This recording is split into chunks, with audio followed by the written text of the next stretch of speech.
Farë nuk duhet të mungoj në çantën e plazhit të vajzave dhe të djemve, se isha atje në plazh për shembull dhe po shija tre laca, me të me varë se kështu gjëra është me shumë ekspozim të jetës së luksit, edhe në një moment shkojnë tek vajzat pranë, i kërkojnë SPF.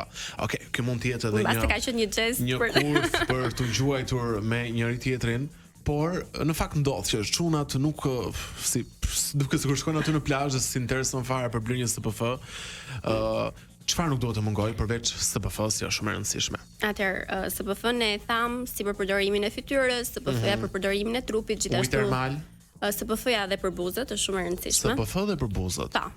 Është në trajt lipstick që ne përdorim dhe thjesht e riaplikojmë mbi buzë, pra që mos krijojmë tharje të tyre dhe ta kemi tërë kohën të hidratuar. Aha.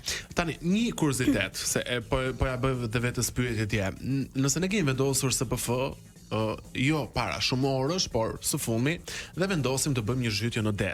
Pas daljes nga deti, SPF duhet patjetër gjithmonë riaplikim, pra nuk është se ajo qëndron aty.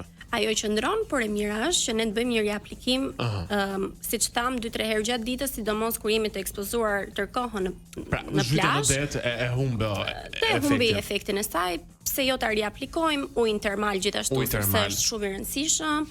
Ai ndihmon edhe në goxha freskim në fakt. Në freskim të fytyrës dhe gjithashtu për vajzat është sugjeruar dhe kujdesi për flokët gjithashtu, sepse uji, deti, plazhi, rrezet të gjitha janë kundërindikacione për një flokët që mos të jenë më të shëndetshëm, apo të kemi tharje të tyre. Shumë parasysh për flokët.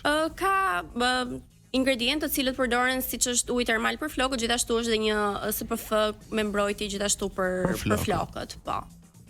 Okej, interesante. Tjetër dielli after sun, edhe ai thonë që është shumë e rëndësishëm pasi ka përfunduar rrezet e forta. Dhe ka elementin e aloe verës që ne po thoshim pak më përpara, që na ndihmon për rigjenerimin e lëkurës, djegjeve dhe mbrojtjen e saj.